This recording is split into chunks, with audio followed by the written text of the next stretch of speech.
আসসালামু আলাইকুম। আজ মঙ্গলবার। আমন্ত্রণ জানাচ্ছি প্রবাসী সিটি নিবেদিত সৌদি বুলেটিনে। সাথে আছি আমি স্মরণী। শুরুতেই থাকছে শিরোনাম। বাংলাদেশিদের সৌদি গমনে হিড়িক, বিকল্প শ্রম বাজার খোঁজার পরামর্শ।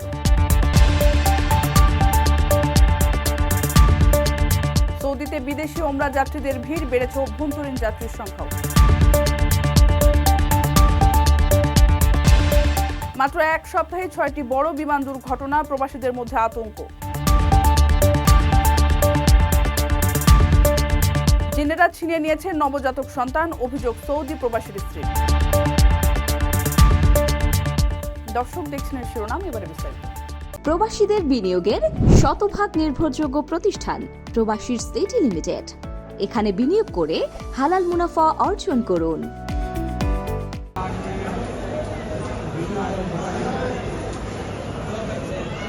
বহু বছর ধরেই বাংলাদেশি শ্রমিকদের বড় গন্তব্যের দেশ সৌদি আরব। দেশটিতে গত বছর 5.25 লাখ কর্মী গেছেন বিভিন্ন কাজ নিয়ে। রাজনৈতিক পট পরিবর্তনের প্রভাবে এবার সেই সংখ্যা আরও বেড়েছে। বাংলাদেশের সৌদি দূতাবাস থেকে জানানো হয়েছে, তারা এখন প্রতিদিন 4 থেকে 6 হাজার ভিসা দিচ্ছেন। ফলে সৌদির শ্রম বাজারে অতিরিক্ত চাপ তৈরি হচ্ছে এবং শ্রমিকদের কাজ না পাওয়ার ঘটনাও বাড়ছে।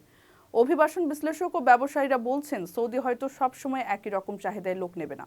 এক্ষেত্রে একই শ্রম বাজারের দিকে তাকিয়ে না থেকে নতুন নতুন শ্রম বাজার খুঁজতে হবে বাংলাদেশকে। 2024 সালে 30 নভেম্বর পর্যন্ত কাজ নিয়ে বিভিন্ন দেশে গেছেন 10,02,987 জন কর্মী। এর মধ্যে সবচেয়ে বেশি 5,41,698 জনই গেছেন সৌদি আরবে, যা মোট জনশক্তি রপ্তানির 59.77%। এরপরে দ্বিতীয় জনশক্তি রপ্তানি হয়েছে মালয়েশিয়ায় 93,356 জন, যা মোট জনশক্তি রপ্তানির 10.42%। এই সংখ্যক কর্মীর মধ্যে নারী কর্মী পাঠানো গেছে 54,696 জন।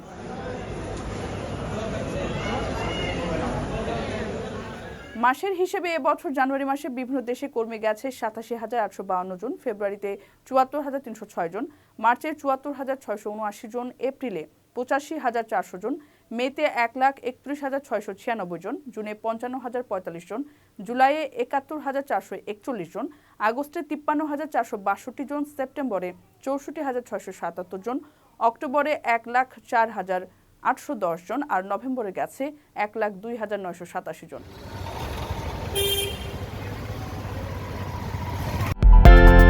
বিদেশ থেকে প্রিয়জনকে উপহার পাঠান প্রবাসী শপের মাধ্যমে। যোগাযোগ করুন স্ক্রিনে দেওয়া নম্বরে।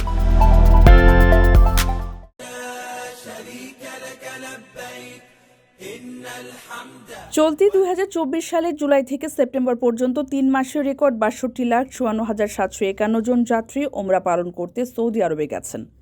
এর আগে কোনো বছরের জুলাই থেকে সেপ্টেম্বরে এত বেশি সংখ্যক ওমরা যাত্রীর আগমন ঘটেনি দেশটিতে। সোমবার এক বিবৃতিতে এই তথ্য জানিয়েছে সৌদির হজ এবং ওমরা বিষয়ক মন্ত্রণালয়। বিবৃতিতে আরও বলা হয়েছে, আগের বছর 2023 সালের জুলাই সেপ্টেম্বরের তুলনায় 2024 সালের জুলাই সেপ্টেম্বরে শতকরা হিসেবে 35% বেশি ওমরা যাত্রী গিয়েছেন সৌদিতে। এই ওমরা যাত্রীদের মধ্যে শতকরা হিসেবে পুরুষ যাত্রী ছিলেন 57.4% এবং নারী যাত্রী ছিলেন 42.6%। যে 62,54,750 জন যাত্রী গিয়েছেন, তাদের মধ্যে 10.7% ছিলেন সৌদি সরকারের অতিথি। তাদের ওমরার যাবতীয় ব্যয়ভার বহন করেছে সৌদি। জুলাই থেকে সেপ্টেম্বর পর্যন্ত আগত ওমরা যাত্রীদের মধ্যে 29.2% এসেছেন বিশ্বের বিভিন্ন দেশ থেকে। এই বিদেশি যাত্রীদের মধ্যে পুরুষ ছিলেন 51% এবং নারী ছিলেন 49%। গত বছরের তুলনায় এবছর সৌদির অভ্যন্তরীণ ওমরা যাত্রীদের সংখ্যাও ছিল বেশি। হজ ও ওমরা মন্ত্রণালয়ের তথ্য অনুসারে গত 2023 সালে জুলাই সেপ্টেম্বরের তুলনায় চলতি বছরের জুলাই সেপ্টেম্বরে অভ্যন্তরীণ যাত্রীর সংখ্যা বেড়েছে 29,06,239 জন, যা শতকরা হিসেবে গত বছরের চেয়ে 42.4% বেশি। কারো কাছে স্বপ্ন পূরণ, কারো আনন্দের উপলক্ষ, আবার কারো জীবন পাল্টে দেওয়ার মুহূর্ত, কখনো জীবন বাঁচাতে সর্বোচ্চ গতিতে উড়ে চলা, কারো আবেগের শেষ মুহূর্ত, আপনজনের শেষ বিদায়ে শামিল হওয়া। এমন সব ইচ্ছে পূরণে সর্বনিম্ন ভাড়ায় দ্রুতগতির বাহন প্রবাসীর হেলিকপ্টার। আপনার প্রয়োজনে যোগাযোগ করুন আমাদের হটলাইনে।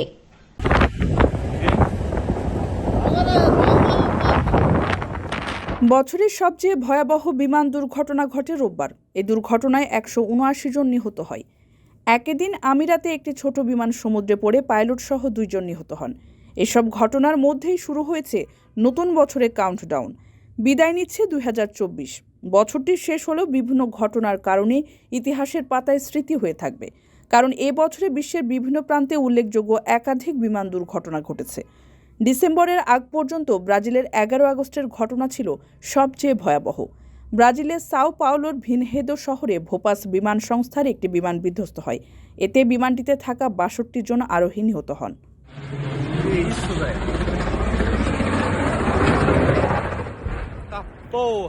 এর মধ্যে 22 ডিসেম্বর ব্রাজিলে একটি বিমান দুর্ঘটনার সংবাদের শিরোনাম হয়। 2 ইঞ্জিনের একটি ছোট বিমান দেশটির দক্ষিণাঞ্চলে অবস্থিত গ্রামাদো শহরে বিধ্বস্ত হয়ে 10 জন নিহত হয়। এছাড়া যে এলাকায় আছড়ে পড়েছিল সেখানে আরও 17 জন আহত হয়।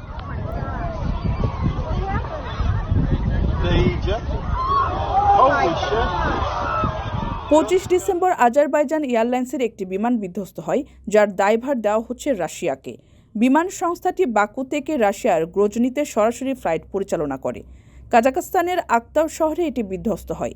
এতে 39 জন নিহত হয় এবং সৌভাগ্যক্রমে বেঁচে ফিরেন 29 জন। তবে আকাশপথের সবচেয়ে বিপজ্জনক দিন ছিল 29 ডিসেম্বর। এই দিন কাছাকাছি সময়ে 4টি দুর্ঘটনা ঘটে। কোরিয়ার স্থানীয় সময় সকাল 9টায় ক্রু ও পাইলট সহ 181 জন বহনকারী জেজু এয়ারলাইন্সের ফ্লাইট দেশটির মুয়ান আন্তর্জাতিক বিমানবন্দরে খুব বাজেভাবে আছড়ে পড়ে বিধ্বস্ত হয়। দুর্ঘটনায় বিমানে থাকা 181 জনের 179 জনই ঘটনাস্থলে নিহত হয়েছেন। সৌভাগ্যক্রমে রক্ষা পেয়েছেন মাত্র 2 জন ক্রু।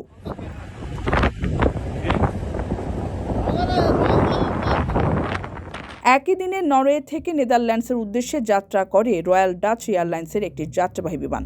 উড্ডয়নের পরপরই জরুরি অবতরণের চেষ্টা করলে রানওয়ে থেকে ছিটকে পড়ে বিমানটি। এতে 182 জন যাত্রী ছিলেন। অবশ্য সবাই অক্ষত আছেন। এই ঘটনার কিছু সময় পরই কানাডায় একটি যাত্রীবাহী বিমান দুর্ঘটনার কবলে পড়ে। এয়ার কানাডার বিমানটি দেশটির হ্যালিফাস্ক বিমানবন্দরে জরুরি অবতরণের চেষ্টা করে। এ সময় প্রচণ্ড গতিতে পিছলে গিয়ে এতে আগুন ধরে যায়। তবে কোনো হতাহতের ঘটনা ঘটেনি। একই দিন আমিরাতে বিমান দুর্ঘটনায় 2 জন প্রাণ হারান। বিদেশ থেকে প্রিয়জনকে উপহার পাঠান প্রবাসী শপের মাধ্যমে। যোগাযোগ করুন স্ক্রিনে দেওয়া নম্বরে।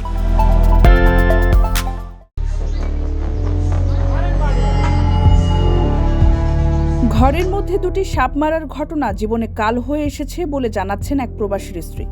ওই নারী জানান, মেরে ফেলা সেই সাপগুলো ছিল জিন। সেই ঘটনার বদলা হিসেবে এবার জিনেরা তার নবজাতককে তুলে নিয়ে গেছে। ভিন্নধর্মী এই অলৌকিক ঘটনা ঘটেছে মেহেরপুরের গাংনী উপজেলার নওদা মঠমুড়া গ্রামে। বাচ্চা প্রসব করিয়ে বাচ্চা নিয়ে গেছে জিন, এমনই অভিযোগ করেছে আজমিরা খাতুন নামের ওই নারী। তার স্বামী একজন সৌদি প্রবাসী। তার দাবি, সিজারের জন্য হাসপাতালে যাওয়ার যখন প্রস্তুতি নিচ্ছিলেন, ঠিক সেই মুহূর্তে 5 জন জিন তার রুমে এসে বাচ্চা প্রসব করিয়ে নবজাতককে নিয়ে চলে গেছে। এ সময় বাচ্চার সাথে সাথে রাজশাহী মেডিকেল হাসপাতালের রিপোর্টগুলিও নিয়ে যায় জিনে। ঘরের দেওয়ালে 2 হাতের রক্ত মাখা ছাপ, হাত ও পায়ে জিনের নখের আঁচড়ানো দাগ রয়েছে আজমিরা খাতুনের শরীরে। নবজাতক বাচ্চা হারিয়ে দিশেহারা তিনি। ওই নারী বলেন, ঘরের মধ্যে 2টি সাপ মারা তার জীবনে কাল হয়ে দাঁড়িয়েছে। তিনি যখন অন্তঃসত্ত্বা ছিলেন তখন তার ভাই 2টি সাপ পিটিয়ে মারে। এর কিছুদিন পর একটি জিন এসে গলা চেপে ধরে এবং বলে, তুই আমার বাচ্চা মেরেছিস, আমি তোর বাচ্চা নিয়ে যাব। আজমিরা খাতুনের বাবা জাহাঙ্গীর আলম জানান, তার মেয়ে ও ছেলে 2 জন মিলে গর্ভবতী অবস্থায় 2টি সাপ মেরেছিল। সে কারণে জিনেরা নবজাতককে নিয়ে গেছে। দর্শক দেখছিলেন প্রবাসী সিটি সৌদি বুলেটিন। শেষ করার আগে শিরোনামগুলো জানিয়ে দিচ্ছি আরও একবার।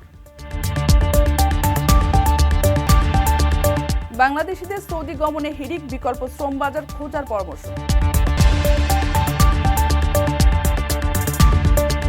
সৌদিতে বিদেশি ওমরা যাত্রীদের ভিড়, বেড়েছে অভ্যন্তরীণ যাত্রীর সংখ্যাও। মাত্র 1 সপ্তাহে 6টি বড় বিমান দুর্ঘটনা, প্রবাসীদের মধ্যে আতঙ্ক। জিনেরা ছিনিয়ে নিয়েছে নবজাতক সন্তান, অভিযোগ সৌদি প্রবাসীর স্ত্রী। এই ছিল সৌদি বুলেটিনের আজকের আয়োজনে। প্রবাসের সর্বশেষ সংবাদ পেতে ভিজিট করুন www.probastime.net। সাবস্ক্রাইব করুন আমাদের ইউটিউব চ্যানেল এবং চোখ রাখুন ফেসবুক পেজে। পরবর্তী বুলেটিন দেখার আমন্ত্রণ জানিয়ে আজকের মতো বিদায় নিচ্ছি আমি স্মরণী। সে পর্যন্ত সবাই ভালো থাকবেন এবং নিরাপদে থাকবেন। আল্লাহ হাফিজ।